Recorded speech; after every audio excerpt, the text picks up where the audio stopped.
প্ৰকৃতিৰ বিনন্দীয়া আৰু মোহনীয়া ভাজত গছেও কথা কয়, পাতেও চোন কথা কয়। ঋতুৱে ঋতুৱে বৰণ সলোৱা এই নেকি আমাৰ প্ৰাণৰ বহাগ? কি যে বিচিত্ৰ আলোড়ন!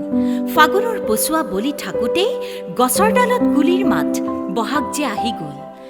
অসমীৰ চেনেহৰ বিহুৱানখন তাঁতৰ শালত শিপিনীৰ কোমল হাতৰ মিঠা পৰশত ইতিমধ্যে প্ৰাণ পাই উঠা বিহুৱানখন যেনি তেনি উজ্বলি উঠিল।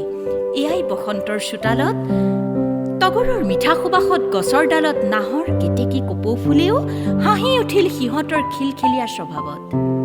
খিট খিট মাকুৰ মাতত অসমীয়াৰ মুগাৰ সাজযোৰেও প্ৰাণ পালে বহাগ আহিল বুলি।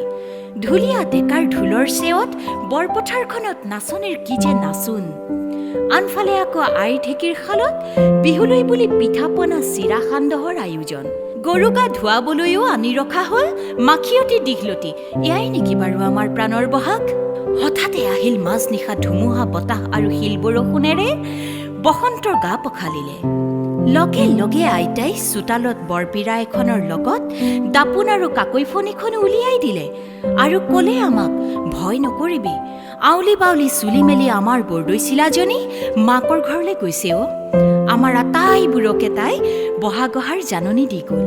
সঁচাকৈ পিছৰ দিনাখনৰ পৰাই আকাশে বতাহে চাৰিওফালে বহাগ বহাগ লগা হ'ল। এয়াই আমাৰ সম্প্ৰীতিৰ প্ৰাণৰ বহাগ।